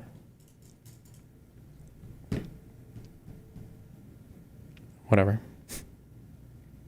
It could be for Hasan's DUI too. I wonder if they would reject it for a DUI. I'm sure they could, but I wonder if they actually would. There isn't like the length of my interrogation. The point of contention there is the fact that they asked me about like what my loyalty is to Donald Trump, or like no one asked you about your loyalty to Donald Trump, right? So it's crazy that he wants to downplay the time that he was hyperbolic on, and then he says, well, that doesn't matter. What actually matters is this other thing that now he's going to be hyperbolic on. Yeah, people were trying to frame it like this is normal. Like this is something that happens to you, everyone, when you internationally travel. No, when you internationally travel and they ask you questions, like they were comparing this to like, oh, you get asked when you give them your passport, and this is business or pleasure. They think it's the same fucking thing. Yeah, no, you were literally pulled aside for like an interview that they usually only give to like foreigners. Yeah, to ask you about basically whether you're a terrorist. But also, what's funny about it is that like the Department of Homeland Security admitted that it happened. So I don't know why they're like still running this narrative that like this did not happen actually, because like the DHS openly was like, it did happen, but it's routine. He's lying for likes for saying he was politically You want to know who targeted. did lie about something? He talks about the time leading up to revocation. Listen for about 30 seconds from here. Ugh, I don't care about this. Nothing's going to come from this. So, was it revoked before Trump's inauguration? No, after. After. I got conditional approval before, way before Trump. I got conditional approval in 2024. I got a full-blown approval notification on after Donald Trump's inauguration on 2/6, and then the revocation on 3/5. And I didn't even know that it was revoked. And it's really interesting because when I entered the country through global entry. Wait, I'm so confused. So he went from conditionally approved. That means you have to come back to the country, or you've got to go do an interview. But it got approved without him doing an interview? Or it wouldn't just randomly get approved. You have to do an interview at an airport. When I did it, you had to do an interview at the airport. But then he's saying that it got revoked after he did an interview. And then he said he didn't know that it got revoked. But I thought that the email that he posted was responding to a redress form. So how did he not know that it was revoked? What was the redress that he was asking for? Didn't it say that? Thank you for submitting your traveler inquiry form and identity documentation to the Department of Homeland Security Traveler Redress Inquiry Program. So what? Oh. They didn't even actually tell me that I didn't have global entry. Well, it sounds like they literally told you, or he's saying they didn't tell him at the airport. It sounds like they told him in an email. At no point in that detention did they ever say, I don't have global entry. When the Customs and Border Patrol, when the Department of Homeland Security released a statement, they didn't say, like, it was not even a consideration at all, which is very interesting. I think they let you reapply in a year. I don't think I'm going to reapply in a year. Now, global entry simply is... I think he's just lying. I think he made some shit up because he knew we'd get a story on it. I should just make shit up for my stuff. But when the FBI was at my house a week ago, he point blank said, you know there is no freedom of speech right now on the internet. He said that to me. I was like, that's kind of a fucked up thing to say.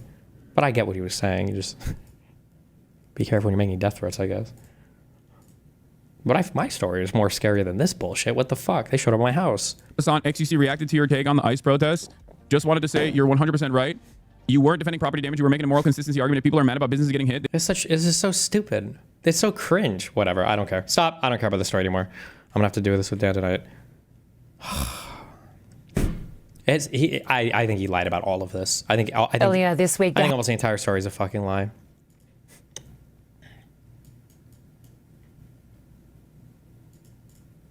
You've been doing. Head of the International Atomic Energy Agency said Iran had not been cooperating with the organization and that the agency could not certify Iran's program as peaceful. Rafael Grossi, Director General of the International Atomic Energy Agency, has been supporting the talks between the United States and Iran. He joins us now live from Vienna. Great to have you with us. Thank you very much. Good to see you again. Yes, good to see you. So let's begin with those talks that I understand you've been working closely. Are you meeting with the FBI saying that joke, or was that serious? No, I'm serious. I think they showed up because I think people were spamming them about me threatening to kill Gisticle or something. I thought when they showed up, I thought they were here for Trump-related stuff. I think it was like a week ago. I don't remember when I told the story. But there were 3 guys when they showed up. First, I thought I was getting swatted. Then I opened the door, and then they said they wanted to talk to me. And then they asked me, they always do are there weapons here? I'm like, I got a lot of weapons. And then they asked for an ID, and they were like, we're here because of statements you've made online. And I thought it was the 8647 shit. So we talked vaguely for like 2 minutes. And then eventually, the way that they were talking, I started to realize, like, wait a second, is this in regards to like internet guys? And then the guy like waited for me, and I was like, and then the logistical equipment. He's like, and then I was like, oh, okay. It was fucking retarded. It's not retarded. I mean, I don't blame them. I mean, the FBI has to follow up on when people are spam calling them and shit. But. And intensely with the US and Iran. To what end? And you just fucked up again. It was a swatting. True, actually, I did get swatted because that's probably the goal. Oh yeah, fuck. I should have taken notes or something or recorded it. Well, yeah, because when he can't. No. Oh fuck. Fuck! I just realized it was a swatting because when they came in, some of the first questions they were asking me were, do you feel like depressed or anything? Or are you like okay? And I bet because whoever called in probably, because that's usually what you say, like he's suicidal, he has weapons, like he wants to do shit or whatever. And I bet I just realized that's probably why they asked me that. I was like, no, I don't have anything like that at all. And then they asked me about like, are you sure? Are you on any medications for anything or whatever? Then this is why is because whoever called in said that. So it probably was an attempted swatting. But I don't know why the FBI would come for a swatting. Usually that's going to be local law enforcement. Although I don't remember, but I might have already known these guys might have already seen me before because the FBI came when Mike was making death threats online and they showed up to talk to me and they were like, what's going on? Are you okay? There were people making death threats. And I was like, it's a fucking nerd online. Like, it's fine. It doesn't matter. And they were like, okay, call us if you need anything. It might have been the same dude. I don't remember. I have no idea. What can you tell us about your involvement? Well, what I should say, what we should recognize, first of all, is that this... Yeah, it was they probably filed a tip, like on the online tip form. Swatting is probably done through 911. That's why they didn't show up with, like, the guns and SWAT team and everything. This is a negotiation between the United States and Iran. And the negotiator is Special Envoy Ambassador Steve Witkoff, and the Foreign Minister of Iran, Dr. Abbas Araghchi, is the Iranian negotiator. Whoa, of course, not as bad that time. I talk to both very regularly because of the obvious reason, I would say, that any agreement, to be credible, to be serious, will have to be verifiable. And we are the agency that has been verifying Iran for decades. And it is, of course, to be expected that if we get to the point of an agreement, what they agree should be verifiable. There should be a system to ensure that all these principles that hopefully, and we can discuss about this, hopefully will be reached at some point, can be guaranteed as being observed. So our role is a supportive role at this stage, and we hope that if the process continues, then it will become more formal, more open. Donald Trump has been asked about these negotiations quite a bit in the last few days. He told reporters at the White House on Monday this. I just want to play some sound. They're just asking for things that you can't do. They seek enrichment. We can't have enrichment. We want just the opposite. And so far, they're not there. I hate to say that because the alternative is a very, very dire one. This is like a Logitech gamer mic. Imagine Trump being on any of these panels, having to answer questions about this shit. Oh my God. Please. Okay, American media people doing it. I need the international guys to do this, okay? I need the international guys to do this. Please, can somebody ask him the next time this comes up? President Trump, people are talking about enrichment. What do they mean? What does that mean? When you talk about enriched uranium? Is the uranium they have right now, is it poor? Is it even uranium that they're talking about, sir? What does that mean? God, I would love it.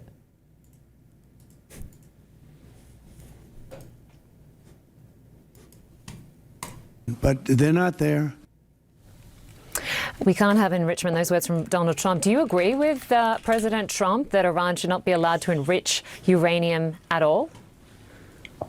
It's not for me to agree or disagree with the negotiating position of the president. I think the president has done something very, very important in reaching out to Iran. This is very, very important because there was no diplomatic platform. There were no conversations between Iran and the United States. And while this was happening, Iran continued enriching uranium at very, very high levels, at 60% of uranium, one uranium isotope, which is very, very close to the type of enrichment you need to make a nuclear weapon. So we were having a situation where we were on a collision course or a proliferation course, if I can put it like that, without anybody doing really anything. So I think Jesus, what is the solidarity? Course, why Iran flies the Mexican flag too? What the fuck? If I can put it like that, without anybody doing really anything. So I think this has been tremendously important that this process has started. And of course, why not recognize it that Iran engaged? But what I think the president is referring to there is, of course, the bone of contention that seems to be affecting the negotiations, which has to do with enrichment. And it is very clear that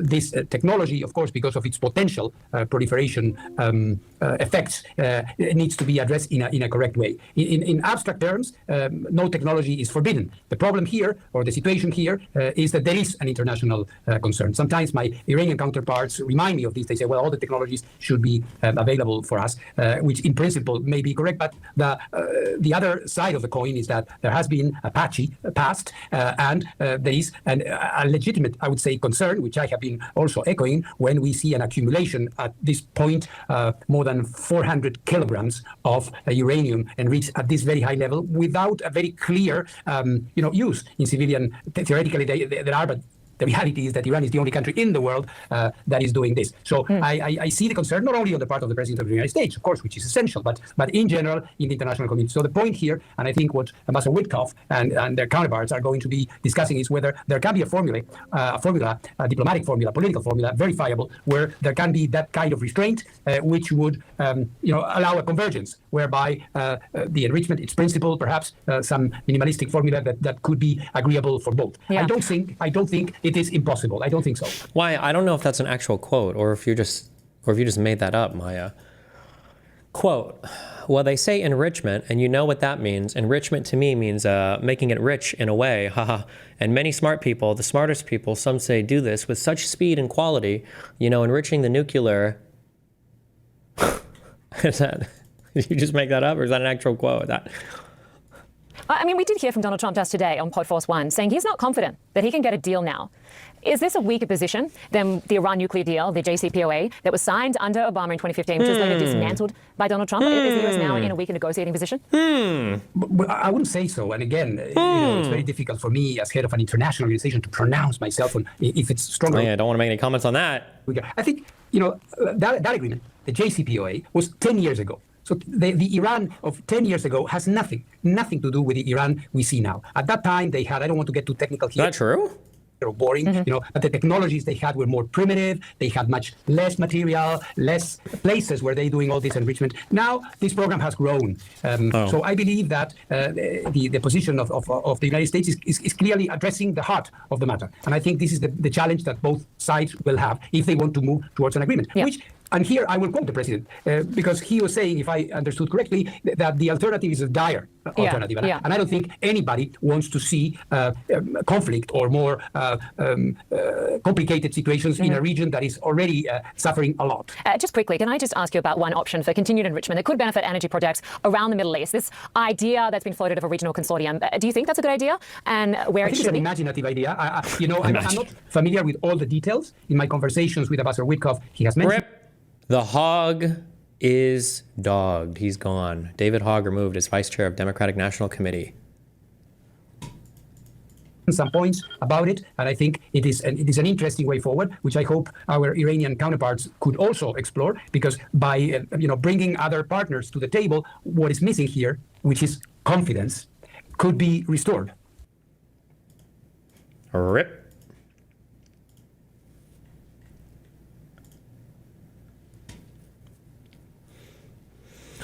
Okay, I need to make sure downstairs is clean. For anything else, since Nathan was here, I love you. I'll see you at 7 o'clock. Don't die. Be careful. Be safe. Bring your best Hasan clips, and we'll go over all of them.